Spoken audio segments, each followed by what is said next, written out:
ta'e hojjechuudhaan faawundeeshinii Hacaaluu Hundeessaa gargaaruudhaan bu'aa bahii guddaa keessa darbuun haala mijeessuun Dr. Awwal Abdoo fi waa'eelawwan isaanii maqaa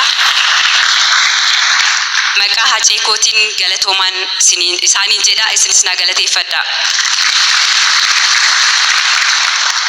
Guyyaan isin bira dhufe kaasee hangam biyyatti deebi'utti isteeta adda addaa irra yeroon deemu simannaa naa gooftaniif sagantaa qopheessitaniif sagantaa qophaa'e irratti argamtan jaalala haceef qabdan naaf ibsitan hundi keessan maqaa hacee kootiin galatoomaan jedha.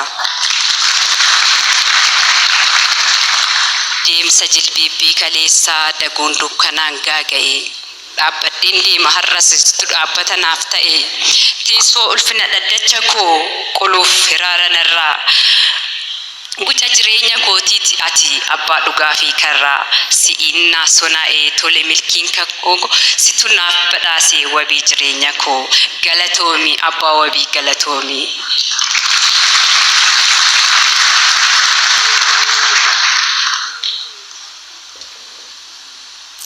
Dhumarratti har'as nan jedha, borus nan jedha, gara fuulduraas nan jedha.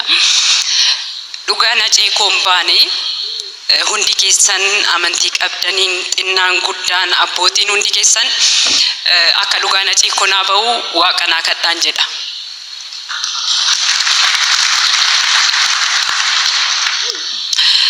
Galatooma.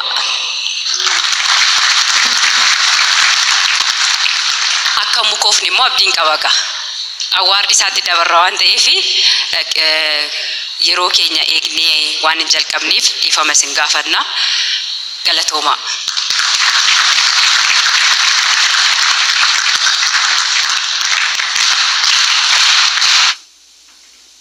Daawwannee deebina.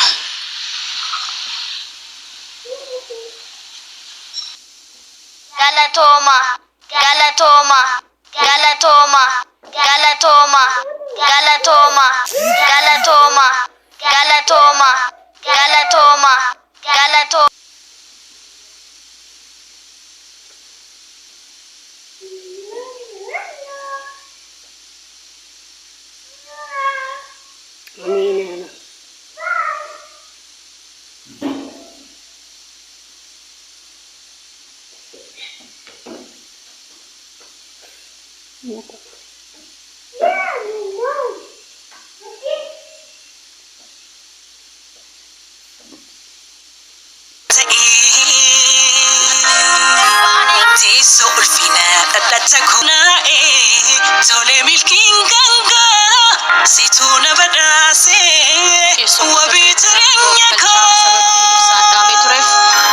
Sirriitti sirrachaa jira waan ta'eef daqiiqaa muraasa ifati lakfatu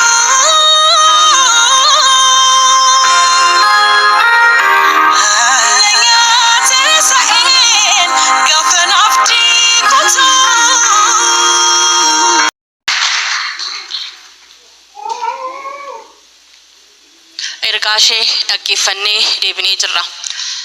Akkuma beekamu hundi keessan iyyuu miira hamaa kallattiidhaan gara awwaardiitti dabarra waan ta'eef xiqqoo miira gadda keessaa baaniitu immoo awwaardii sagantaa awwaardii akka gaggeessinuuf isin gaafanna. Kun sagantaa awwaardii artiist Hacaaluu Hundeessaa marsaa sadaffaati. Badhaasni awwaardii kun waggaa waggaadhaan fooyya'aa dameewwan adda addaatti daddabalachaa bareedaa miidhagaa dhufeera. Inni alanaa kun kan yeroo sadaffaa isaati. Gosa artii 11 akkasumas abbootiin seeraa qabxiitti kennanii uummannis sagaleetti kennuudhaan weellistoota isaan mala badhaafamuu qabu kabajni isaan mala jedhamee yaadamutu hawwii haadha artistoota Oromoo hundaati. Ilfina ishqannoo bakka bu'aatu dhufee fudhataa jira.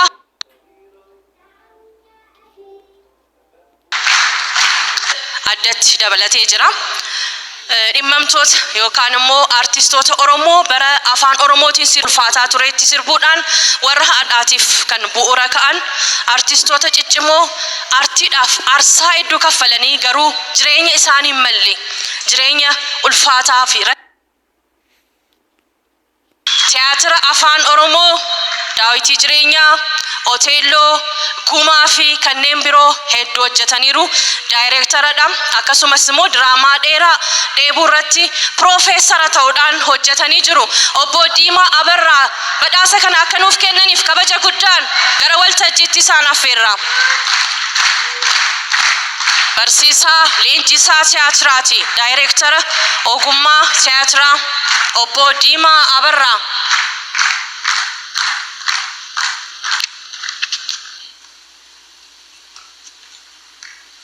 Barsiisaa Koosi baga nagaan dhuftan.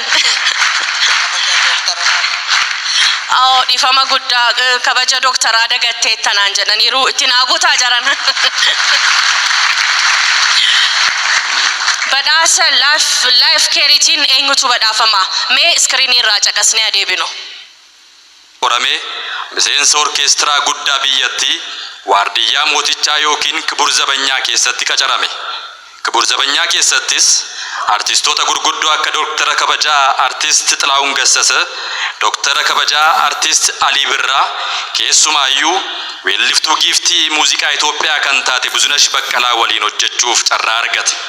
Walleen mata duree isaa Qallootoo yaa baala shaashii jettuu fi Buzunesh waliin kaaseta shaklaadhaan waraaban wallee daangaa dhalootaa hedduu ce'uun arrallee caqasamaa jirtu kan waraabedha.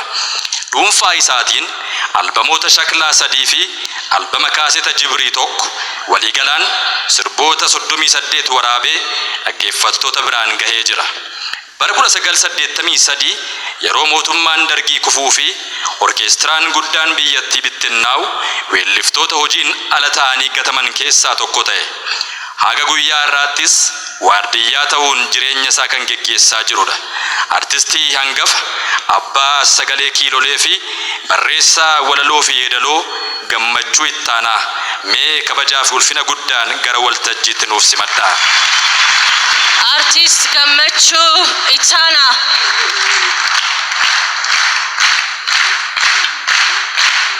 Badhaasa Life Care Awardii Hacaaluu Hundeessaa argatanii jiru.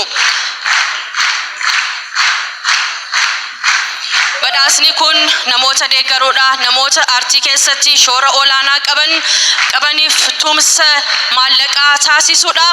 Badhaasa kanaan qarshii abanamu asumatti. Gammachuu Ittaanaa baga gammaddan. Badhaasa qarshii 150 argatanii jiru.